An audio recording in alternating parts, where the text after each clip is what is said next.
This meeting is being recorded. All right. So tell me about yourself. Sure. So my name is Igor, or just IB. I'm working for a company that provides B2B services. Currently, my team is focusing on app for frontline users where we're trying to build a one-stop app for all necessary tools that our user needs to successfully do their job. I'm a tech lead on the team of 9 engineers. Half of them are mobile engineers, and half of them web and backend.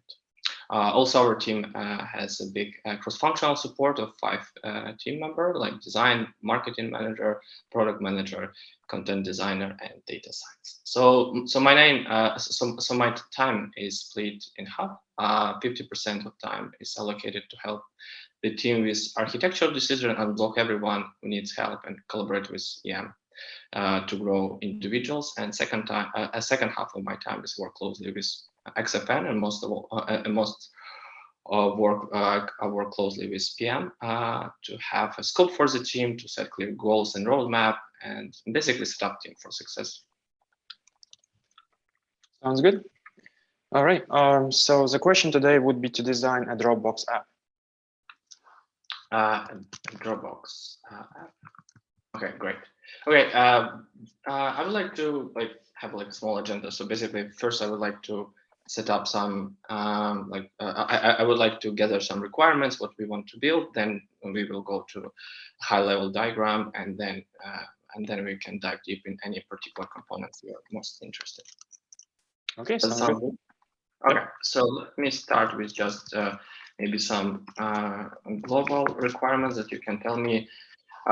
Maybe you can provide some specific features that we want to build. So basically, just syncing all files, or just apps that we can, or it's just an app that we can add any files, and only that will be syncing. So what we're looking for, like as you mentioned, file synchronization, right? And we want to make sure that those files can support multiple versions, so you can see like all the history. You can upload the file, you can delete the file, and you should get files as soon as possible. And it also might be supported, should be supported between multiple devices. So for example, you have like a couple of 2 phones, and you would deploy a file on one of them, you should see the file in another one. Okay, so by that you mean just a shareable box? I mean, it's pretty much the same as Dropbox. If you ever use Dropbox or Google Drive or any other Box, any other software, they work pretty much the same way. Okay, great. I used to use it, not anymore. With more about Google Docs right now or something like that. So so about multiple devices. So you mean it's just shareable folders where users can manipulate with files, and we need to keep all the history, etc. Right? Yep. Okay, so upload, delete, update files, and we need to have a file history of what's happened, so we can go with that. Cool. Okay. Do we have any limits on the storage that we want to introduce immediately, and then maybe we can think about monetization later? I mean, we don't need to discuss monetization right now, but imagine that you have paid plans, and depending on how much you pay, you're gonna have correspondence space, like 100 gigabytes or something like this. We don't need to worry about this right now. Okay, so just unlimited space, kind of. Yep. Okay, got it. Okay, so obviously that we would need to support offline mode, because we need to have access to our file because they're on our device. Of course, we can talk about file usage, etc. If we want to download file now immediately or something like that, we can cover it later. Okay, great. So maybe you can briefly tell me about target audience, specific market, daily active users estimation. So your market is as broad as possible. You may want to ship worldwide. Okay. Yeah. So in terms of usage based, like how many users are actually using this. Imagine your app, like it's very popular like Google Drive. So we're looking for like 1 billion users. Okay, great. That's amazing.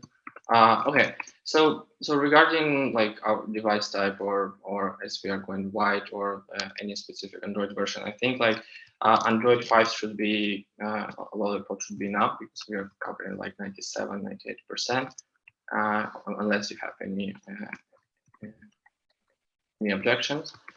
No, I'm just looking for a recommendation. So why did you decide on Android 5? Yeah, I'm saying like we are covering around like 97-98% of all Android users worldwide. So it should be fine. Okay, makes sense. Okay, so you mentioned like multiple devices on shared folders, on shareable folders, but do we have like do we need to support multiple devices for one user? Yes. Okay. So imagine you have a phone and a tablet, and Okay, you want to make sure that files are properly synchronized between those two. Okay, great. Cool. Okay, last but not least, I'm also thinking that we also need to take into account any security that we need to think about if it's a sensitive data, and we can talk about in details, and also about like privacy, that we need to also maybe comply with any regulations, and also depending on the file or something, maybe we might have like any eviction policy, or if the file should not be available in some particular region if user is traveling or whatever. So basically, we can think about that. That's a very interesting question. Like if you let me go back, how would you determine if a certain file should not be available in any like locations? It's basically for users, you know, like it's maybe you downloaded some where, I don't know, we are going global, right? And we have different regulations of the law, maybe of owning on the file. So maybe I don't know, that in some country where the law is very I don't know weak, and people are downloading, I don't know, MP3 music or whatever, right? So, and then they want to put it in the folders, and then the person is traveling maybe abroad or somewhere, and basically we need to be sure that, I don't know, that maybe when we're traveling or something, so you know, we might make that file unavailable or something like that. But it's up to users already also that we can comply or something like that. But it's all configurable, so we can just think about that. I just want to probe it more because it's interesting that you brought it up. So how would you determine if a user is traveling?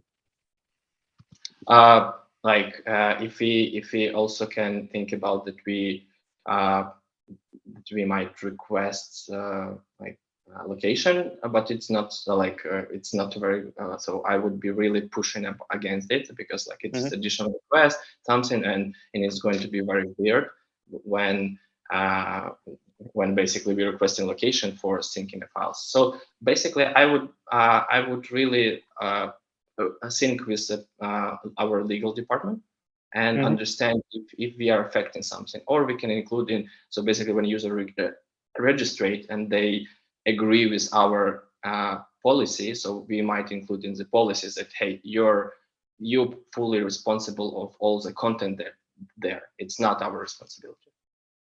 Okay, because it's interesting, like if you do something like this, you might have privacy issues. That means that you have a user profile, and now based on their ID, you might tell if user been traveling to such and such location. So like, this is like a very sensitive topic. And yeah, definitely. It's not, it's just, I'm bringing it in that because we just need to be sure that files that we are storing our servers, that do we have any distinguish, like do we can get all liabilities and all responsibility to user, not in our case, because the data may be very different, right? It can be, I don't know, it's going to be a spreadsheet of all, like any violation of the law or whatever, or just anything. So basically we just need to be sure that our company is not is not at the risk. Okay, that sounds good. Let's jump to the high level design then. Okay, cool. So basically I will start with a high-level diagram, and I think that and I can make an assumption that basically we are designing only app and API, right? We are not and we don't want to go into details about the backend implementation. Yeah.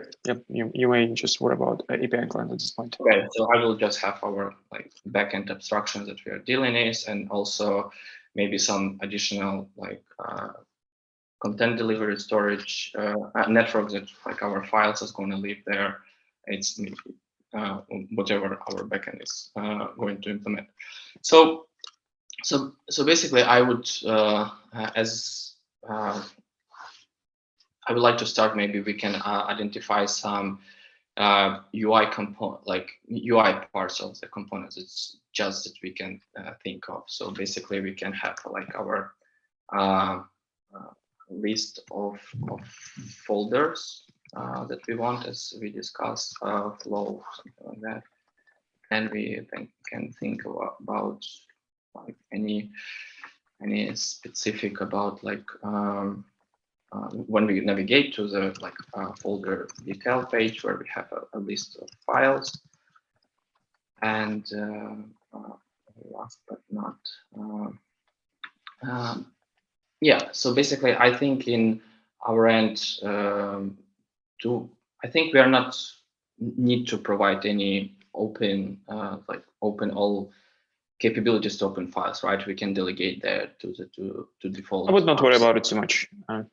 Okay, great. Okay. Okay, so let's think about, I just want to, I suppose we are, I forgot that asked it, and I'm going to make an assumption that maybe it's not only me who are working on the app. So basically we might have a team who is working on it. It doesn't matter like 1-2 people, but we need to, from the beginning, I think we need to think about like how we can distinguish, how we can have like separation of our data and UI, and basically help us if app is going to grow, so that we can think about how we can add more developers and more team members to our team, and it will not slow us down. So basically we might think about some abstraction that about adding some repository abstraction, basically to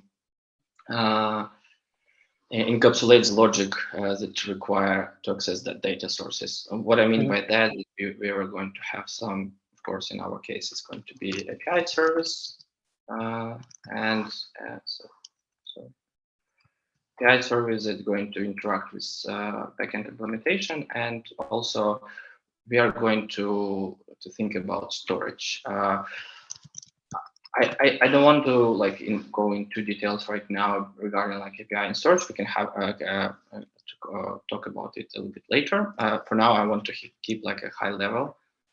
So for API service, we can we need to have any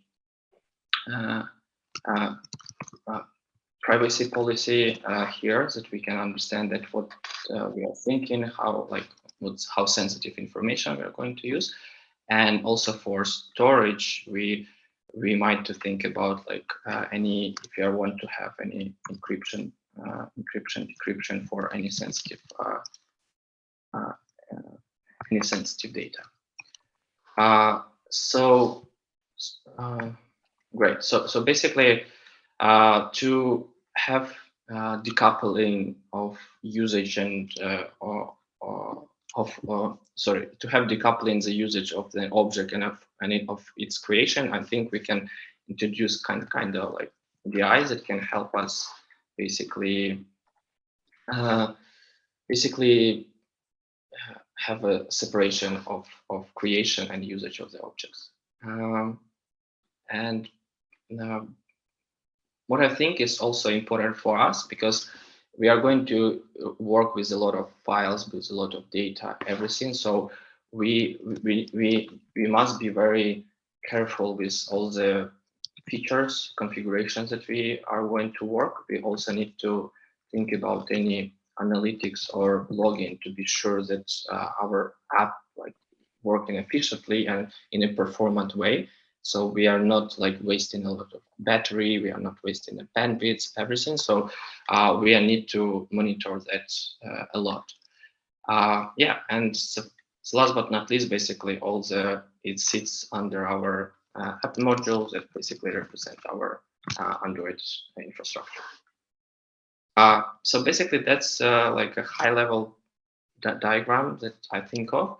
If no objection, I think we can start the most interesting topics. Think about API, think about how we are going to download data, how we're going to scan it, how we sync all of that, and where we're going to store it. Okay, so I have a quick question. What's a privacy policy component? I'm not sure that I got this part. When like on the API service, like this one. Yeah, it's just like additional configuration. Basically, that sit very tight with all with our network module. So basically, that help us understand if for example, we are downloading some sensitive data, or we are not uploading any sensitive data that we are keeping on our keeping on our device. And how would that be different from remote config? Like, why would you need to?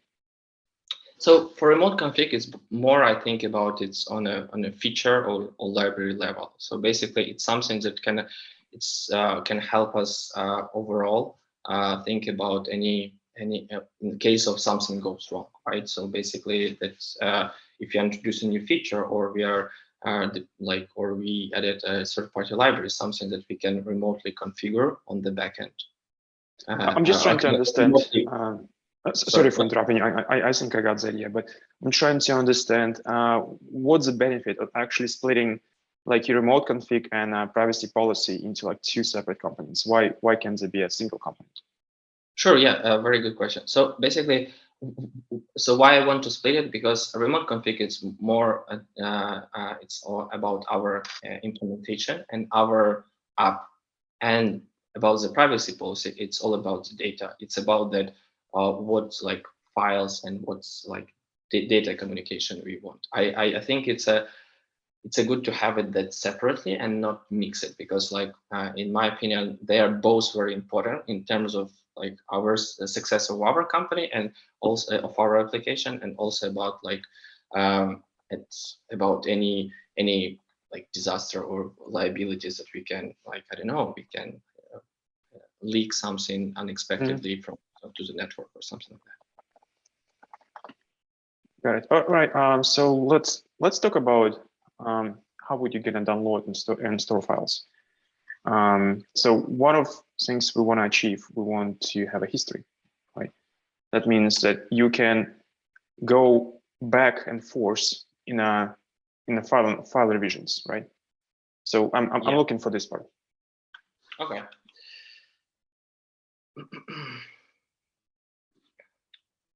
Okay. So basically, let's talk about download and upload logic. Do you want me, if you want, we can quickly cover the network, or you want to immediately dive into how we are going to like store the. So what I'm trying to understand. Sorry, what? What I'm trying to understand. So what happens when you try to get the file, right? So imagine your device somehow knows that there is a new file update. Like we might touch it later, but imagine you got a signal like, oh, I have a new file. So what happens next? And second part, a file changed, right? And once again, your device get a signal that file has changed. What happens next? Okay. Okay, I got it.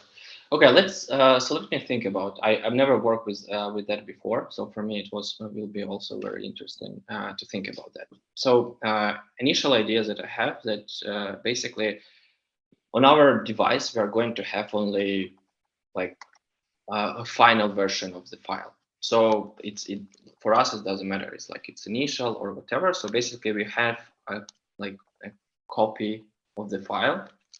Of course, it's up to the user. Like if user wants to have it downloaded on the device, but we can talk about that later. So let me focus on your question. So how we are going to track that. So For me, I think that we have the final version, so or revision of the file. So when we download the file, we have some kind of a metadata or something. So for example, like a version of the file, or like the last edit time or update time, or something like that, and maybe maybe a user who did it if it's a shareable. So if it's a shareable file and we want to understand. Yeah, we don't need to update. We don't need to worry about multiple users. Like imagine that you only do it for like sharing files between devices.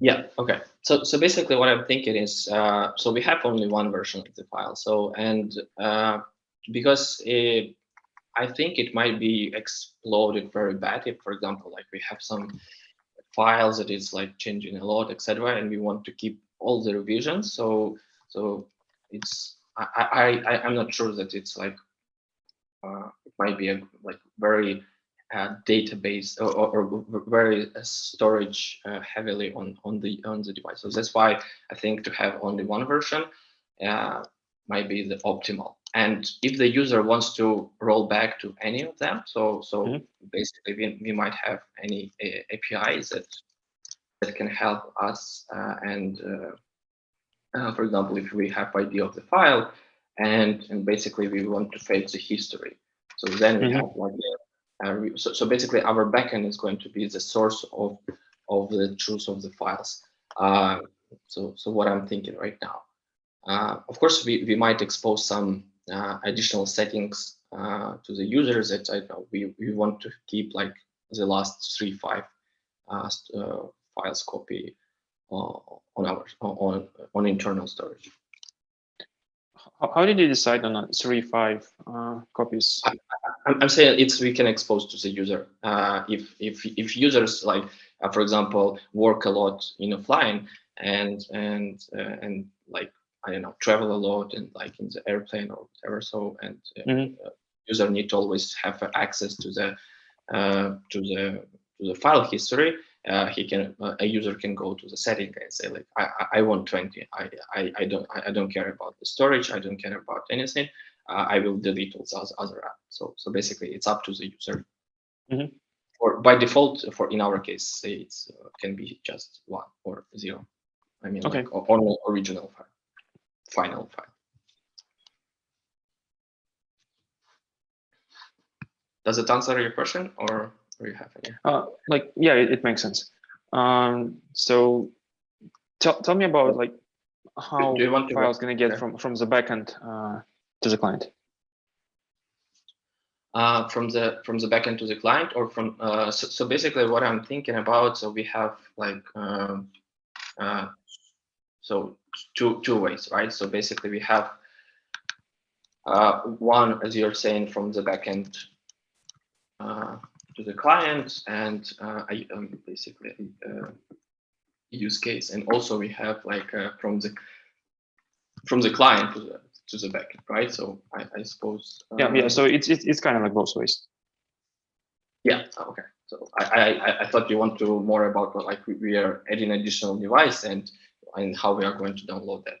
Do you want to first go to the how we are uploading? And then so what I'm looking for, we're talking about like file synchronization service, right? And technically, each of those files could be large. So each of those files could be large. So imagine a use case when you took a video of your phone, right? And then there is some kind of software that can edit this video. So you can trim it or add something between, just do lots of different things, right? And as a result, you might get a really large file. So it becomes a bit more tricky compared to just if you need to download like a photo or text file. So I'm looking for like your approach of how to solve this. Okay, definitely. Yeah. So let's think about it. I honestly haven't happen to work on any like synchronization of uploading like on the device, but we can think about that together. So basically, sync files. Basically, the first what I'm thinking about like is kind of sync or like scan files, right? Because we need to understand what we have new files or whatever, like as you were saying. And second, as you mentioned, like really really large files, like files upload. So from the overall, what I'm thinking just is so let me think about like API on the apps that we can think about, like. So if it helps, let's reduce the scope a bit. Let's just try to think about how would you build the synchronization part of it. I mean, you only get changes from the backend. So imagine you can't edit files in client, and effectively you can just like you can send them back to the server. Let's just reduce the scope to just backend sending changes to the client. Okay. So backend sends the changes to the file. So you don't want to talk about like client downloading anymore. So now only we can talk about it if we have time, but let's just like reduce the scope just to make sure that we can cover enough ground. Okay. Okay. Let's then come back to it. Okay. So I just want to understand if I understand correctly. Right? So backend send updates to the client and how we are going to do it. So basically what I'm thinking, I think we can start with thinking about like networking layer, how we are going to do that, or you want to jump in like on how to call it conflict resolutions, how we are going to do that. If you have let's not worry about conflict resolutions. Let just make sure that the backend can send file to a client, and if the file on the server side changes, the client can see the new version. Okay. Okay. Cool. So basically, what I'm thinking is, so as you were saying, so a backend need to somehow notify our clients that there is a new change. So basically, we have a couple of approaches here. So it might be like some kind of if we are talking about. Sorry, I have to interrupt you. Like we don't need to worry about it. Imagine we already have like a piece of API or some component which would just send you like a notification, something like that. It's already built. We're looking for what happens after you receive this notification that you need to download a file or file had changed. Okay, got it. Okay, so basically then, okay, let's imagine that we have kind of, I don't know, let's call it.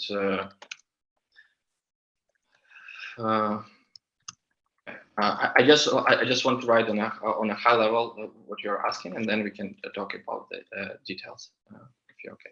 So let's imagine that we have some kind of a download manager, and as you were saying that we basically got like notifications that like some changes happen to file with ID whatever. So right. Or so basically. So we have like a download manager that's responsible for receiving this like signals and like think about any duplications that might appear while we are already doing that. So it's going to be his like download manager responsibility to do that. All the other work that I'm thinking about is like to do the actual work. So let's call it like I don't know like. Download dispatcher, basically, who's going to be responsible for downloading and tracking the progress of the downloading. How we are going to keep the progress?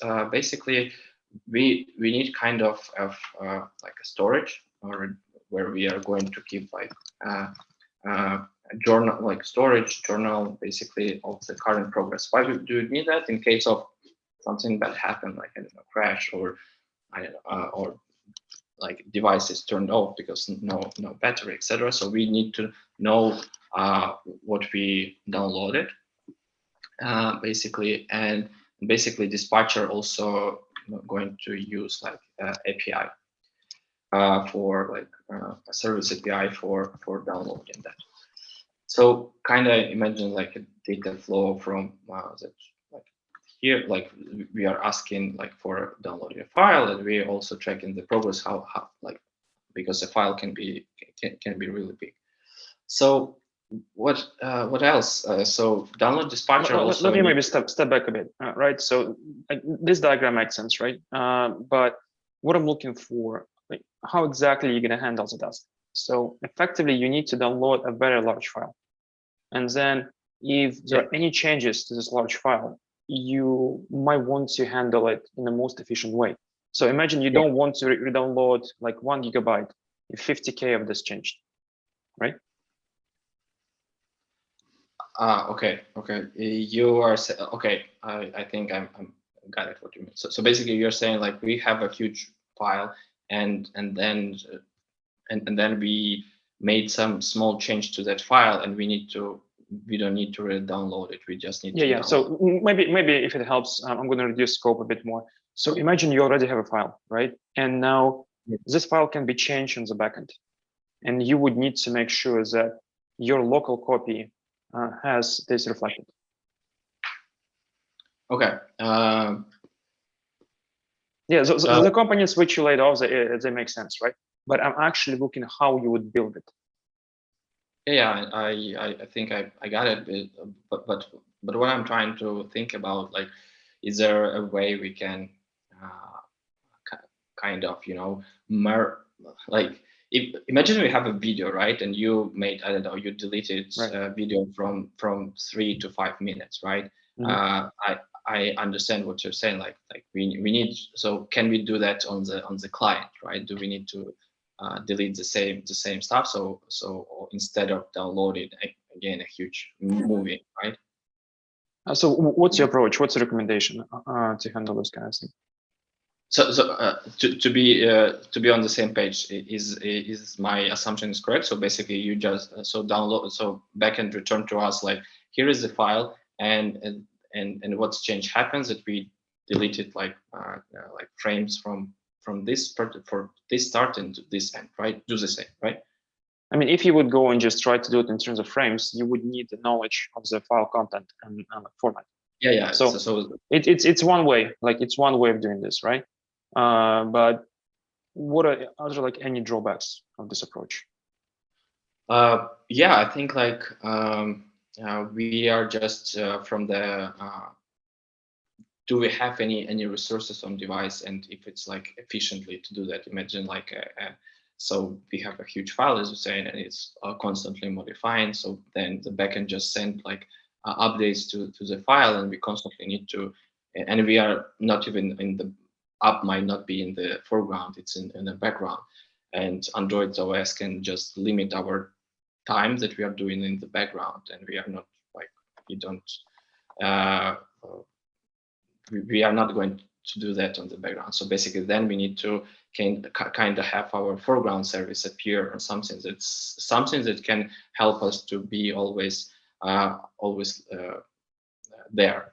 And again, it's not a good approach that we're constantly updating, because we need to have some threshold or something like that, because and just send us the final updates after about some, I don't know, debounce or something like that, because like it's changing right now, and we don't need to do this immediately. It can be done after file is not touched for, I don't know, if we are in the background. If we are in the foreground, it might be another sum, and we can expose that to the user if we want to receive like real-time updates or whatever. So then we have like a constant connection between server and the client, and have that. So you're looking for, like, I'm trying to say, by constant connection, that means you would like to open network connection and effectively listen to like anything the server would send you, right? And no. So basically, what I'm saying is, so So we have like two ways, right? So basically we have like app is, so let's imagine app is in the background. Yeah, app is in background. And what happened that you are modifying file on the other app or on the web, doesn't matter. So basically we have like a huge load of changes that happening. So we don't want to like notify clients all the time, and then we need to in the background always waking up and do the same changes. So we want to have some debounce on the updates, unless like a user specifically saying that I want like in real time, but it's happening in app is foreground. So app is in foreground, and user specifically emphasize that I want all real time. Okay, like coming back to the background case. So how would you decide on the update debounce? So imagine that user keeps changing file on a sort of web interface and another device, so somehow those changes get to the backend. And backend would receive them and decide that it needs to fan it out to all the clients. So like, how would you decide on debounce? Like, how often would you do this, and which clients would be liable for this? Yeah, it's a very good question. So basically what I'm thinking is, yeah, there might be like a multiple approaches for that. We can think about any configuration. We can think about like any specific amount, or we can think about just if user doesn't open up, we might think about when when is the perfect time to do updates for app. So it might be that when it's connecting, when it's the bandwidth is right, where we connect to Wi-Fi and it's charging, because we would need a lot of CPU or anything that we to do that. So I would go with this approach for the background. But if user is open up, so I would always notify the user about like the file doesn't have the latest changes, and when we need to have like updates or whatever, so it should be very explicit to the user and very visible that that if you want to update, like please sync or something like that.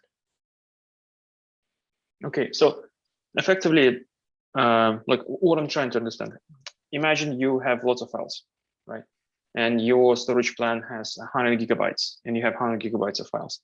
Like you might not want to use 100 gigabytes of this storage space on the device, because like way before you get there, your app going to get installed. So coming back to like debouncing and sending updates, would you send it to every file? So imagine the user comes online, right? Like it brings that into foreground.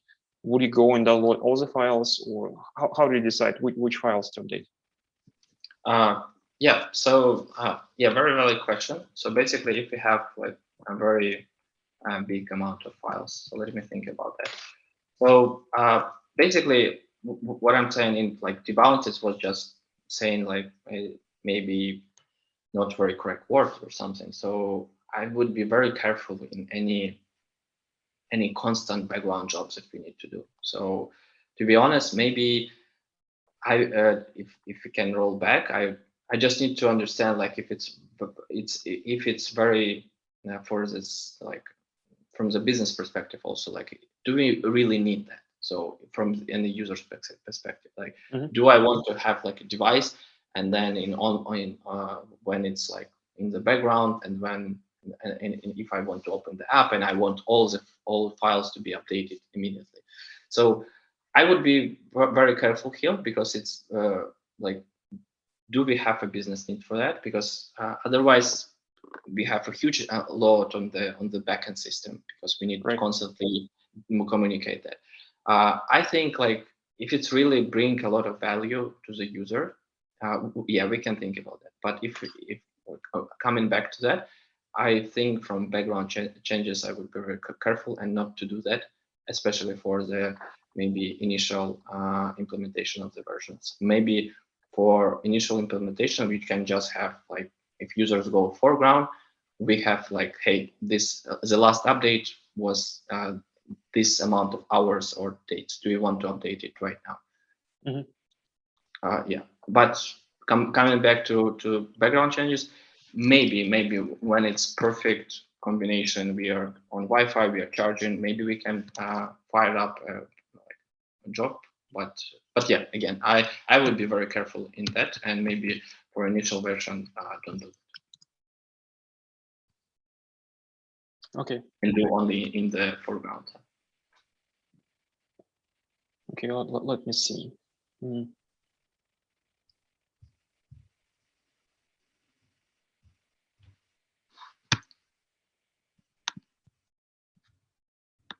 Like, okay, so we covered like how would files be downloaded. If we want to, like, imagine we expand the scope again. If we want to upload the file,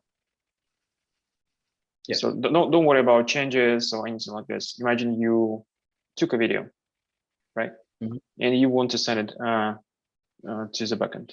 How would that work? Right. So yeah, let's imagine we have for download. I would say yeah, we have the same. Oh, it's not copy with the name, but it's okay. So yeah. So let's imagine we have something similar for upload. So the same. We have like our manager. We have dispatcher. And journal to track our API. So for API, it's a very interesting topic because basically we have so we can have two approaches, right? We can have split file into chunks and maybe even think about like parallel uploads. If we to expedite the upload, or we can think about one stream and upload it like all the file into pieces. So as I think like the second approach is maybe more. I think it's better because to have like parallel uploads and have immediate and think about like to upload file as soon as possible. Because so what I'm thinking is we might not have like in case if we have one stream of uploading, right?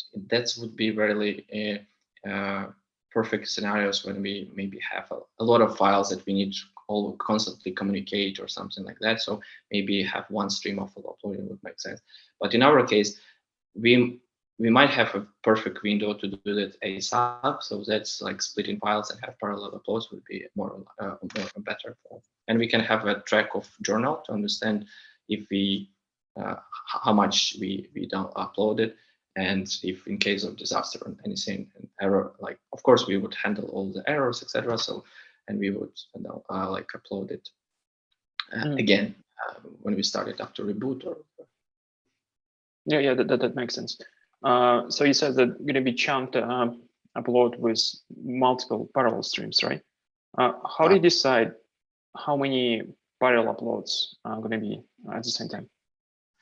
Yeah, definitely. So basically here is like on the manager level, we can have our config that also cover authentication, like whatever, etc. So, but the most interesting that we can think about like our thread pools for different scenarios, because we might need to do some compressions, or we need to think about. So basically, we need to split it between iOS thread, between like CPU computation in case of like compression, and we also need to think about IO threads, as what I'm saying, that to have like parallel. So that's very like there is like of course no silver bullet. It's a device per device case, and also I would make it as configurable as possible, because device might be like in very poor network, or it's very low on the battery, or as I was saying, network is like very flaky. So it's, and devices running low on memory. So we also need to monitor that. So we need to like have like a lot of inputs. I cannot say to you like a formula because it's I don't know. Maybe I didn't find it, but I don't think it exists right now because yeah, it's a lot of inputs that we need to configure and think about. Also for storage as well. Okay, so we almost crossed the 1 hour mark, and this is usually how long a system design interview would go. I'm gonna share the document, which like with my notes which I took.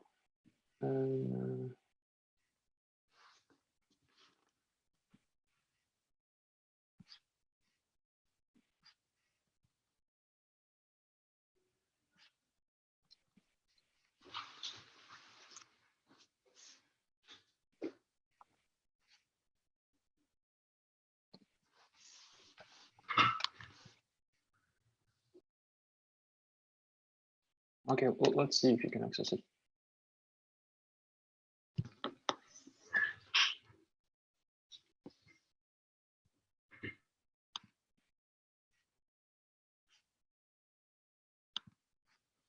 Okay, so I'm just gonna open the drawings and just go from top.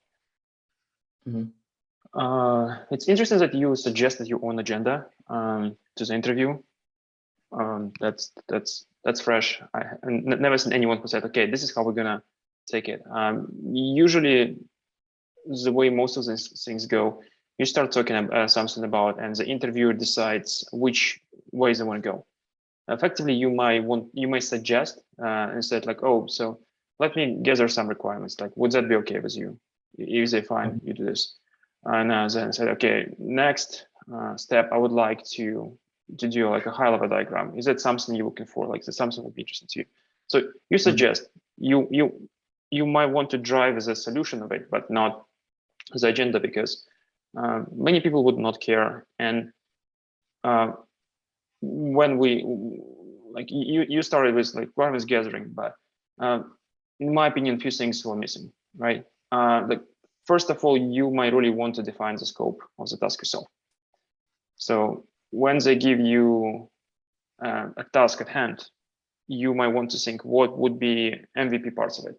And it's also part of the interview, because it's an interview. I'm really curious to know what things like what chunks of the system you would prioritize over others. So would you go and talk about like how files going to be exchanged, or would you like jump straight to UI? It really like send a signal about your experience and like what items you want to prioritize over another, right?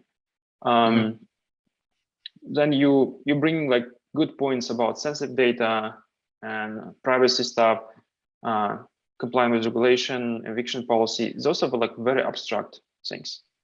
So what I would do instead, I would just ask, are we going to handle any sensitive data? Do we need to support sensitive data? That means, is there something on your device that you might never want others to see, right? That might completely change the whole course of interview. So I said, okay, let's build an app where you would share explicit photos, right? So that might totally change the course of the interview. If you bring up complying with regulations, it's good if you can actually bring what regulations you are referring to. There are many, and especially when it comes to Europe. And I'm really curious to know how much exposure do you have about it?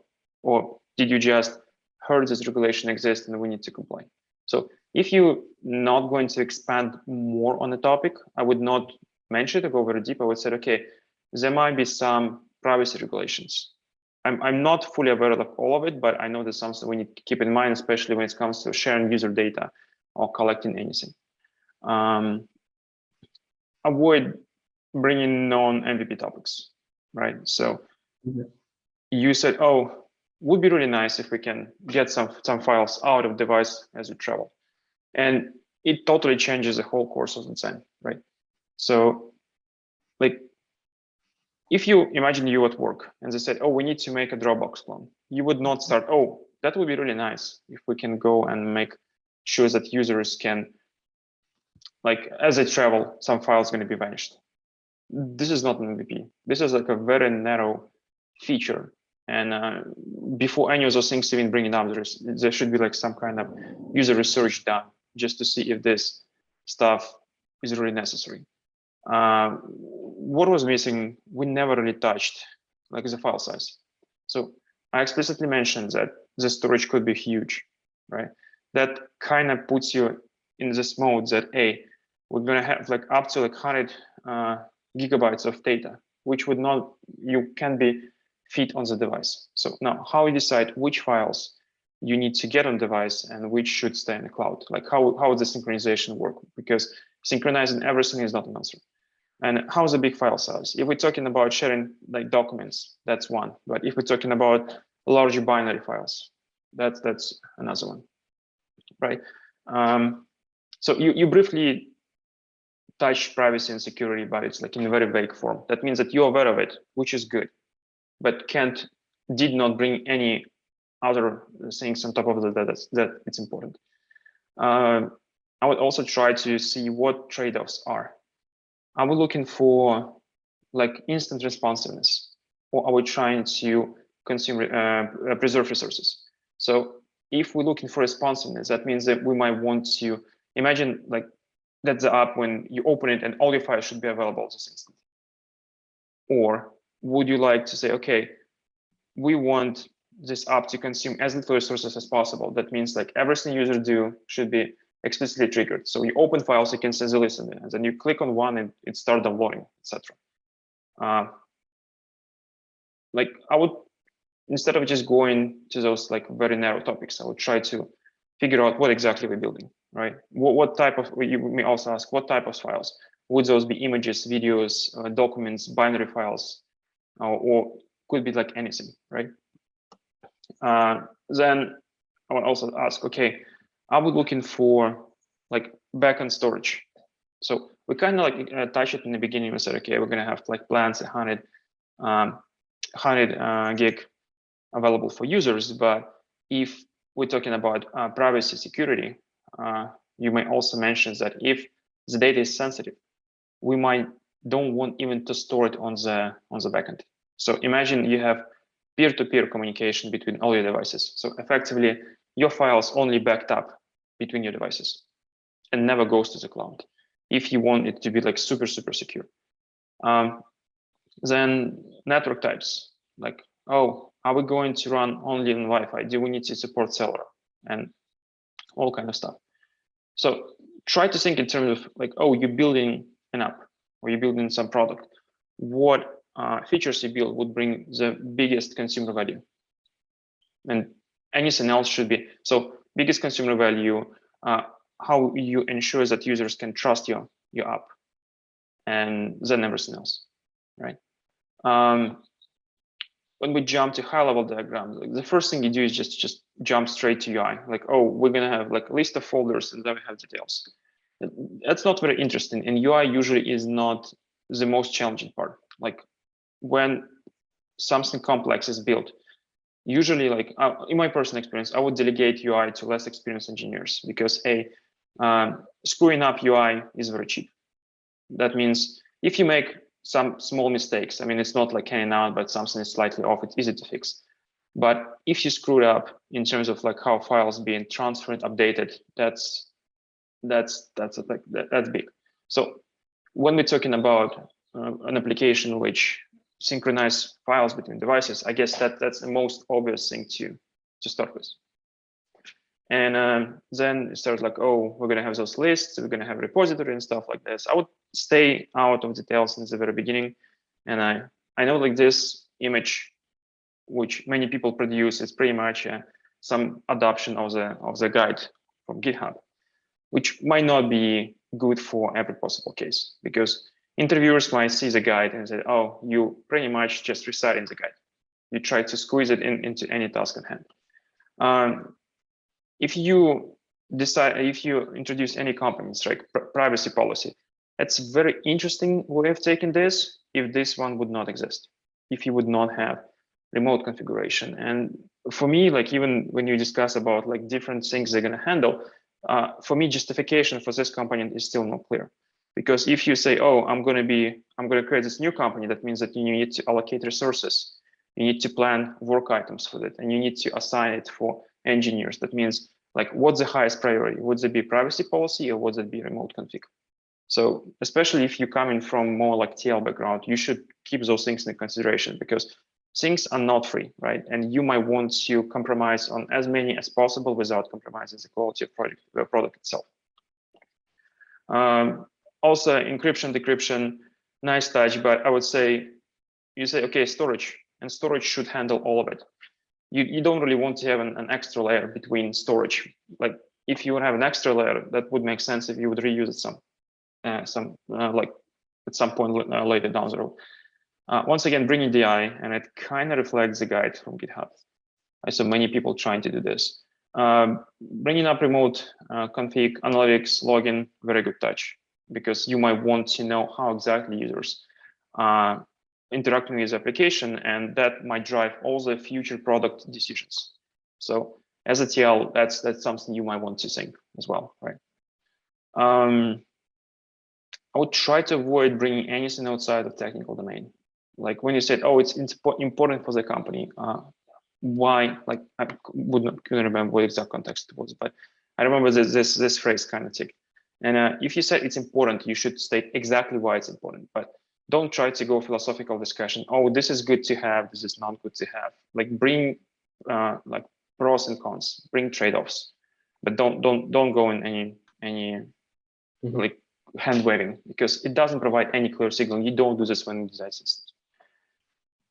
Okay.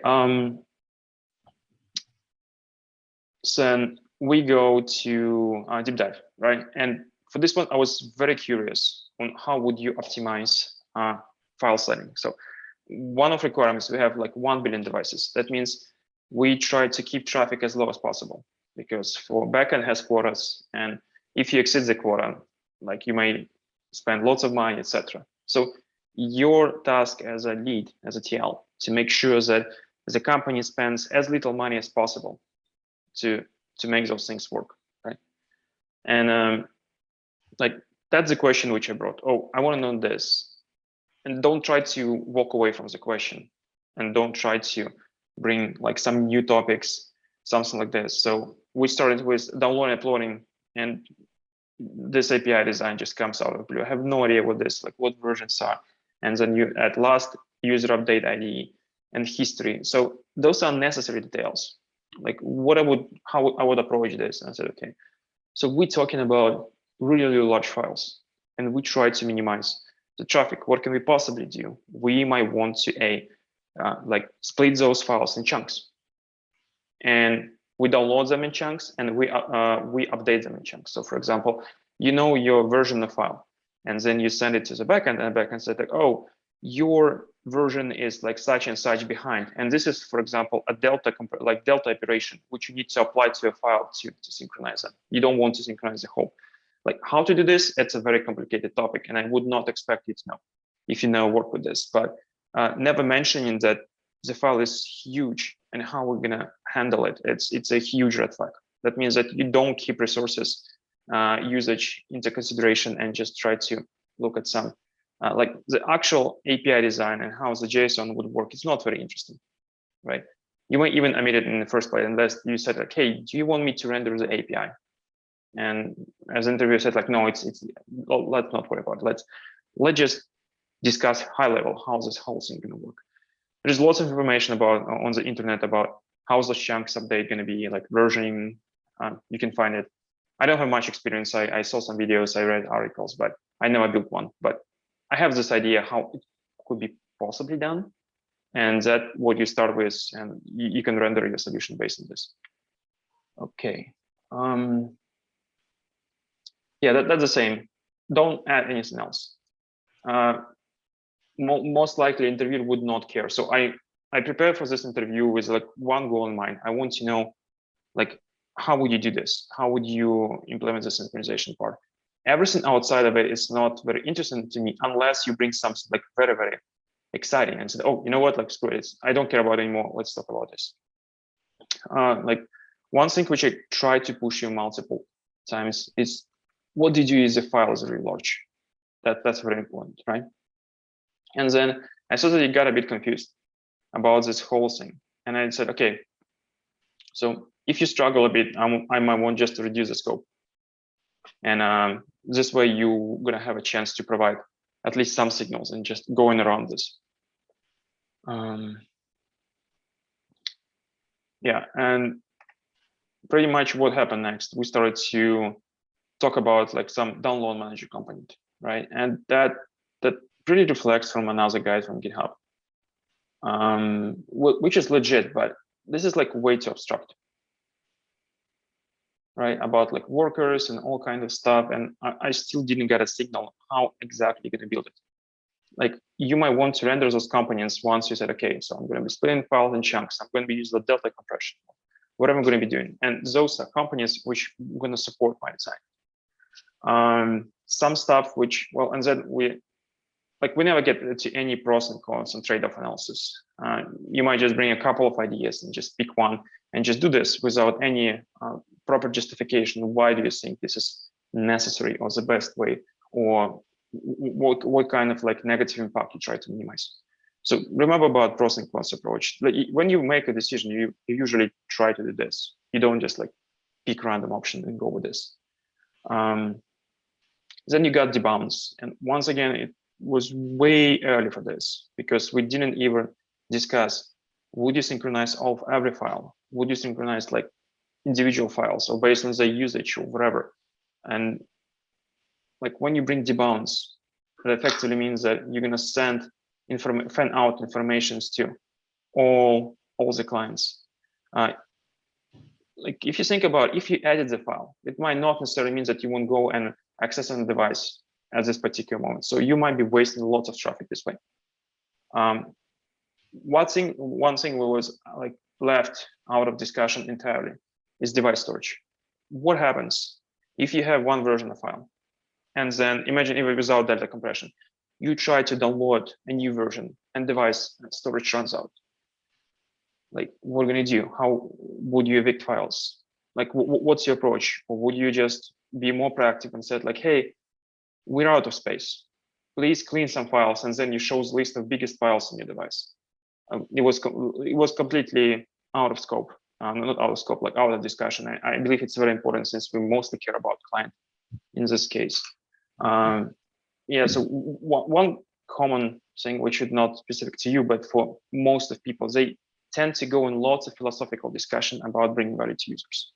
It's like, oh, and such and such. Usually when you build a product, you don't use a philosophical discussion. You conduct your XR studies, right? You want to see how user experience. You might pick people from multiple countries and just let them play with the product or something like this. Your best guess might be not necessarily the best way of addressing stuff. You might try to build a couple of features. You might run experiments and stuff like this, but just base it all pure on some guesses, and hand waving is not a good way, especially for someone who is super senior. Yeah, and once again, I try to bring back into large file what happens on spotty networks. So you brought like journals and stuff, but this is like very abstract. I was looking for something more concrete because it's interesting topic to discuss. Then we once again came back to this very narrow use case for video uploads. And you say, oh, like maybe if we delete frames. I mean, it's an interesting approach, but it's very narrowly scoped for video editing, which might be like not widespread. So if you, for example, did in like telemetry analytics and see like, oh, 90% of my users actually editing videos using for this file, you might want to do this, but otherwise it's a really large task to do with very little benefit. Yeah, once again, then we come to resource allocation, about parallel downloads and all kind of stuff. Those like good topics, good discussion, but on lots of abstract ideas. There was no like particular solution in mind. Said, oh, we can do this, but on the device it could be like such and such. One thing which I was really looking for is how would you handle network state changes? So imagine on a Wi-Fi, and that was a problem with Google Photos a while back. So imagine you're on Wi-Fi and you're uploading a video, and then you go outside, and Wi-Fi connection drops, but it keeps uploading the video, and it just eats all your cellular traffic. That actually happened to my mom when she tried to upload a video, and this damn thing ate months worth of traffic in just a day. So that's a very good thing to address, to think about it, because you might want to make sure that you provide the best device experience possible, because you and your product manager, you're partially responsible for the success of the whole thing. You're not just pure, oh, I'm just going to go implement things. You need to define the vision and the strategy for this product in the long run. Like all those things might be applicable to staff level engineer. So if we go into seniors, you might not want to think about it, and you think more about how technical part of the system would be addressed. But since you mentioned that you in this like cross-functional position, you have 9 engineers and you work really close with product, I saw that that's something you might want to address in the first place, and not just go. So don't go into weeds. Like the last thing I cared about is like how API would work, would look in terms of like what JSON or what schema you're going to be using database. It's not that interesting, right? You can define this high level design and then grab one of your lead engineers and say, go figure it out. This is your project. You're responsible for this. Come back with a result. Yep. So that's the feedback which I captured. Might not necessarily be accurate. I don't represent any company. This is my own perception. So take it with a grain of salt and use your best judgment during the actual interview. Okay. Yeah. Thank you so much. I have a few folks in the chat, so if you want to unmute yourself and provide more input, please do.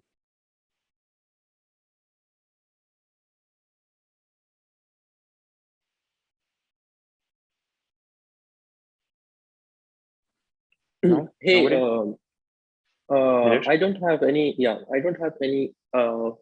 Actually, I'm still learning, so I don't have any inputs on this.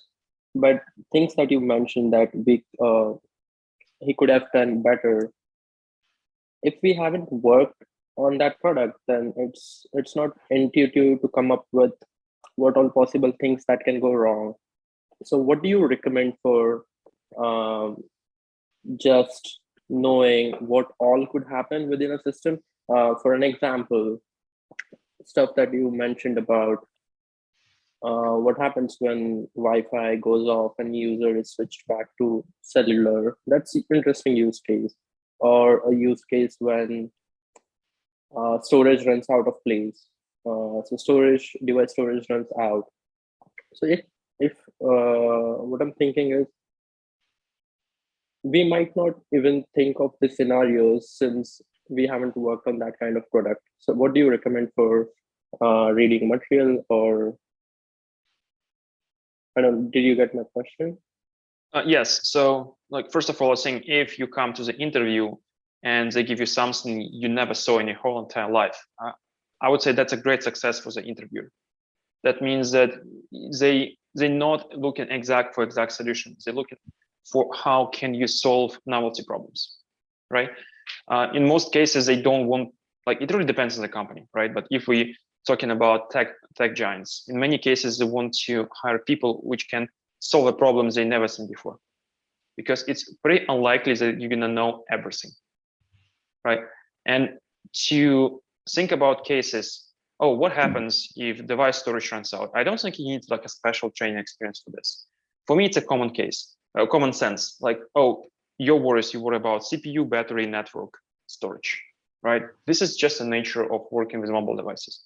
You don't need like any magic knowledge to sort that might be a case. Why I mentioned product question, because the candidate explicitly said that 50% of their time is allocated for working with PMs, scopes, goals, roadmaps, right? So that means that that's a signal I want to probe more. Like, oh, interesting. So maybe I would recommend this person to like slightly different role. So imagine they come in as like software engineer and said, oh, what if this candidate is most suitable would be like an engineer manager or something like this. Or I would reflect this in my report. The candidate has a good grasp on product design. It might really change like what roles you might end up with, but what's interesting, the candidate brought it up. So when they ask, tell me about yourself, it's not just like an icebreaker. It also gives me some ideas which way I might want to like go with a candidate. So this is clearly like a more senior one, right? So there's 9 engineers. That means I'm looking for technical leadership, like all the architecture, design, product work. So I'm not looking for technical details, because like when you need technical details, so just pick one of your engineers and delegate this task to them. I was looking for like bad weather. So what happens if something you didn't imagine actually happened? And if you don't think about it, like, oh, we're just going to be downloading this large file. And okay, what happens if disk storage runs out? What happens if network is really bad, or if its condition constantly changing? So I'm looking for somebody who's like very pessimistic. Like that means that if anything can go wrong, it would definitely go wrong, and you should be ready. You should have like a contingency plan. What happens if such and such? I'm going to do such and such, and that's like one of the signals I'm looking for. Like, did that answer the question? Yeah, it does. So I would say takeaway is be pessimistic about everything, every situation given, and think what all could go wrong, and that could drive better interview discussion. All right, thank you so much for all your efforts. Yeah, what was interesting, as the candidate said, like, oh, I want, like, would be really nice to have a feature when, depending on a user's geographical location, we can remove particular files. And that brings like so many questions. First of all, like, how do you know what kind of files would be considered sensitive in some location? That means, can you not come to, for example, United States with having any MP3s on your device? Would you go on analyze their content? But then if somebody finds out, they're going to be like a security researcher or something, like find out that you actually go and read content of the files, you might lose like all your audience overnight. It's going to be in Hacker News, right? Or that, oh, I'm going to see like, oh, if user in such and such location, I'm going to just show those and those files. That means that you're building a user profile. You know where user is at every specific point of time. I can see like huge lawsuit on your hands for this one, which might jeopardize the whole existence of the company. So like, that's very interesting that the candidate mentioned this. And then the candidate kind of quickly backed down and said like, nah, it's a bad idea. But I thought I'm going to like drop all topics I have and we're just going to drill there, because that's probably the hardest thing you can do without upsetting a bunch of people and getting some negative exposure in press. That's why you should be like very careful what are you bringing up. Yep, makes sense. Yeah, totally. Yeah, thank you. All right, anyone else?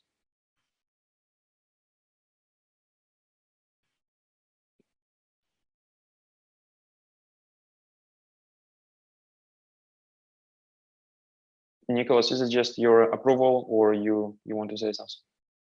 No, I was just saying like good mock. All right. Okay, and with this in mind, we can ask the candidates. So, in your opinion, what went well, what could be better, and what would you do different next time?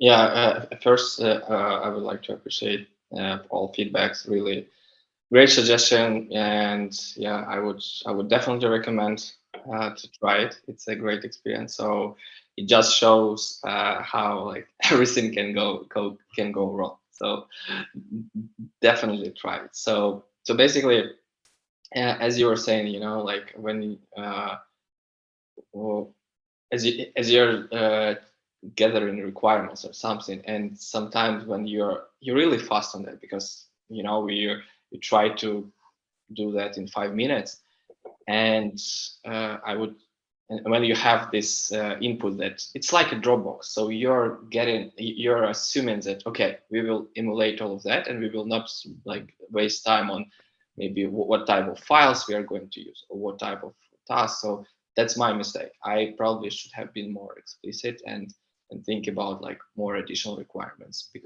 and not go into assumption when like, okay, it's a Dropbox and we already wasted a lot of time on like that topics that I brought about privacy and security. So, and I was like, okay, jumping into high level. So always need to be prepared that like everything not going to be going to the plan according to your plan. And the same regarding privacy security, you know, you're gathering requirements and you trying to think like, okay, so what can go wrong? And you like thinking, okay, maybe is like if we are going to be a company that's like provide the storage for all prohibited content in the world, so we are going to be appearing HackerRank that some like we are storing everything that you need, and it's like it's not good, because in my previous experience, for example, I was developing a chat and it was for very like for youth people, but start appear adult content, so we had to shut it down immediately. So you're thinking that. Anyway, so yeah, so then what else? Yeah, I think again, like maybe I dropped the ball because regarding a file uploading, downloading, because I did not maybe understood correctly what you're thinking, so what you're looking at. So I maybe should have made a step back and ask more questions, because as soon as I was thinking like, okay, let's talk about network, how we're going to download, about chunks, about like all the interesting part, I understood that you're more interested in like revisions and how we are going to store all of that. So I was a little bit, caught up of guard to think about, okay, yeah, are we discussing like very specific scenarios? And I didn't understand it, that you were looking about overall approach. That was like basically so what I should have said. Yeah, I think like I felt a lot of that I made a mistake that didn't go into deep dive. So I was trying to cover a lot of topics about like on high level, but my mistake was that I was, for example, again, I didn't understand that we are talking about uploading like huge files. I thought about, again, we are talking about some use case, about some updates to the file and how we need to do that. So yeah, so basically overall like recommendation, like be very like try to be understand what's interviewing are looking for, and basically, yeah, and provide those signals, because for me I made a lot of mistakes on that. Yeah, like one thing which I want to stress: if an interviewer, like your interviewer sucks, that's your problem, right? So if interviewer doesn't do a good job, that's candidate's problem. If there is like miscommunication issue, or you didn't get, like, interviewer will just submit report, right? Submit feedback, and that's it, and just move on. And you might lose a chance to get a job. And especially if you spend lots of time preparing, it's like very stressful. Like, people do multiple interviews a week with many people over years. So for them, it's like less sensitive. It's just like, oh, it's just another candidate, right? But for you, it's a big deal, because you only do it like, I don't know, once in a couple of years. And that's why it's in your best interest to understand as much as possible what the interviewer is looking for. Right? So it's very subjective. And so it's like, you may be a perfect engineer, you have like best knowledge and best intention, but still fail because the interviewer failed to capture any of this. So unfortunately, there's a huge element of luck involved. Your interviewer might have no idea what they're doing. Just like, oh, this is my, like, that's going to be the first system design interview. Or they just have no idea what to ask. And that could be like a very bad experience, but interviews are not recorded. And you can't provide any additional signal input after the interviews, or like best thing you can do is say like, oh, I want to make another round because I believe the interviewer was such and such, and I get like bad experience. You might try to like negotiate to another one, but otherwise If you didn't understand something and try to guess, that might not work very well. People say, oh, it's how I prepare it, and I go and I do my best and I get the job. No, like you cannot change the outcome, but you can influence it. It kind of comes back to the question being asked, like, what would you recommend? How to prepare? Your best bet is just to get experience. If you can get this experience at work, try to just do design on your own. Go to the App Store, pick top 10 apps and try to design it.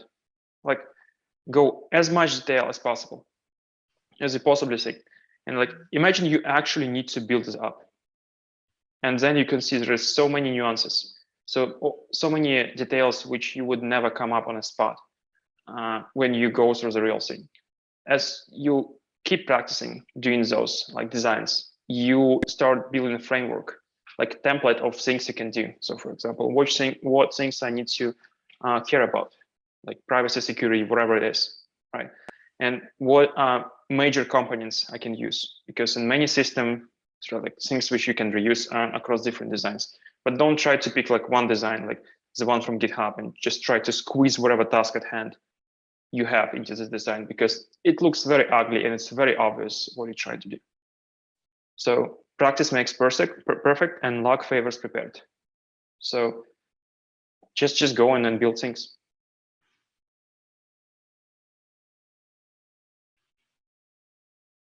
Okay. Anyone else? I'm accepting feedback too. I'm also learning.